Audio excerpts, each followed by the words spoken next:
Hello guys, it's that time again. Welcome back to the Manga Man. We are reviewing the recent chapter of One Piece, the chapter 990.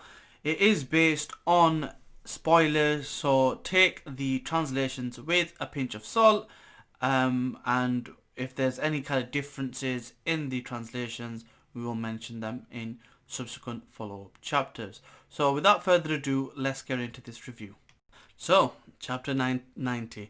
A lot happens, so let's really get into all the bits and pieces. The cover page seems to be wrapping up with Chiffon and Lola throwing ropes for Pound to basically get pulled on board, because his actions are reminding them of something Big Mom had said about their father being very persistent.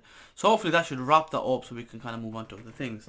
Anyway, moving into the chapter, we see that Sasaki is now freed based on the after effect of Big Mom's attack, and even he's surprised as to how powerful the attack is that it's gone that far. It reminds you, it's kind of like Oda saying to us that essentially, look, Big Mom's powerful. She might be a bit of a joke character, but she's still a Yonko. So that's really important.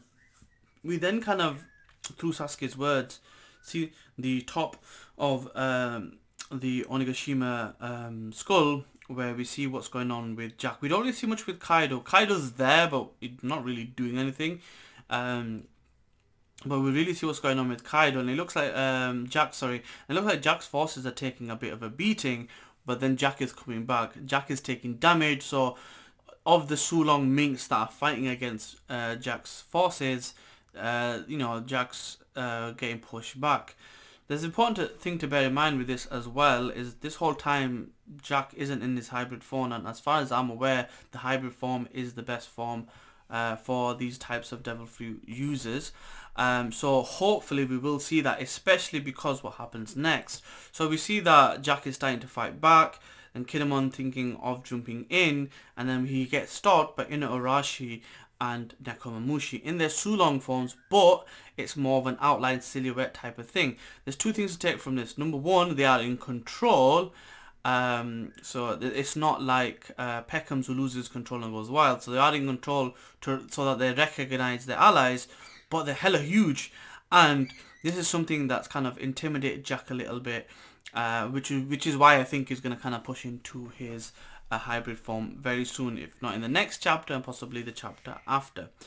Then we kind of get moved back into inside of Inagashima, and we see that King is teasing Queen and saying he's got low expectations of him anyway. With that banter, that whole thing is pretty cool. It's different in Big Mom's crew because they've got so much respect for the main man himself, Mr. Dogtooth.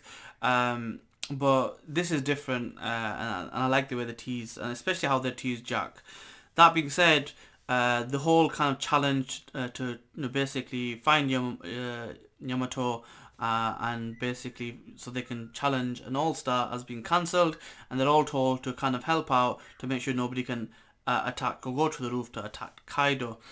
We then get to see Deus Drake, X-Drake with Hawkins, who's doing his tarot card reading, and he basically says that that man, or that one man's chance of survival till tomorrow is 1%. It's not going below 1%, which could mean it could mean Momo. It could also mean Luffy, because it does kind of make you think about that time that he was doing something similar in the Paramount War, where he couldn't get Luffy's survival percentage to go below 1%.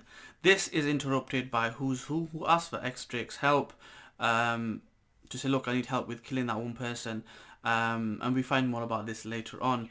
Hawkins also doesn't take the offer of betraying, because X-Drake basically says that this is probably the best chance for you to betray Kaido, because you're basically taken by force. When Kaido jumped off the island, the Sky Island, 10,000 feet, and basically whooped everyone's backside. Because back then we knew Apu, through later chapters, was the betrayer, but essentially Kid didn't want to join his alliance and got beaten up, and Hawkins did by force.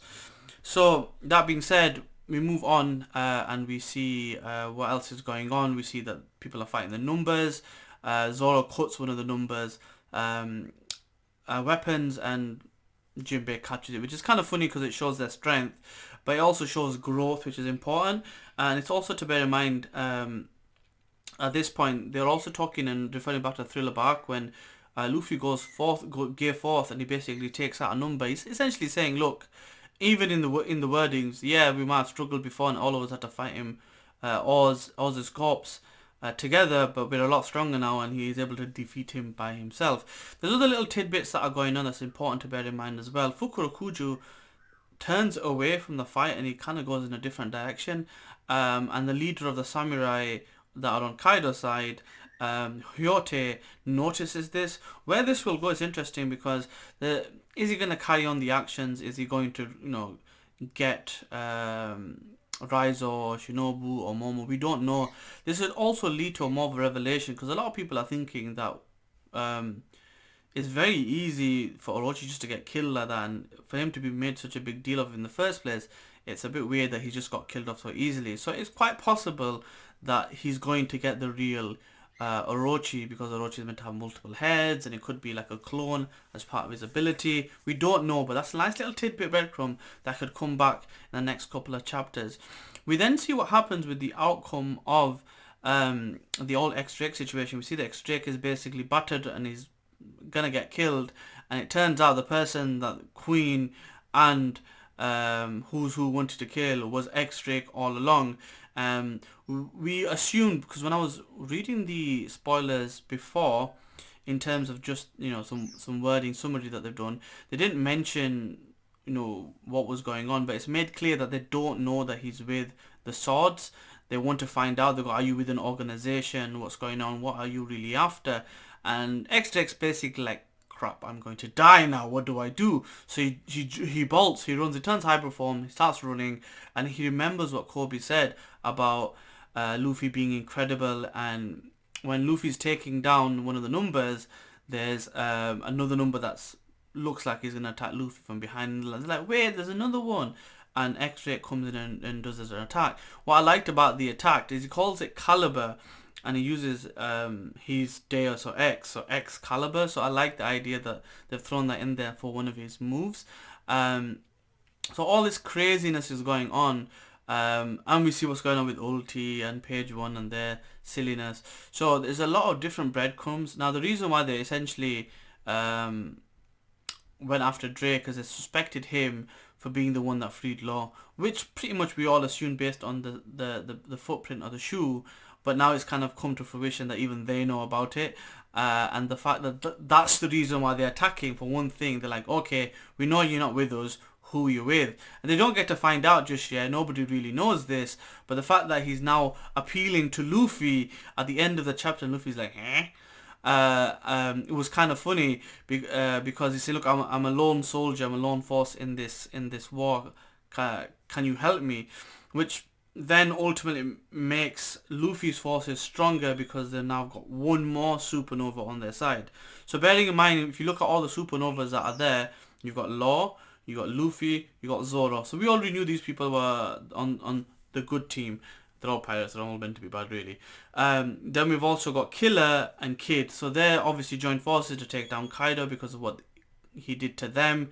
And now we've got Deus Drake, X-Drake. We still have on the island, we've got Apu somewhere, and we've also got Hawkins somewhere as well.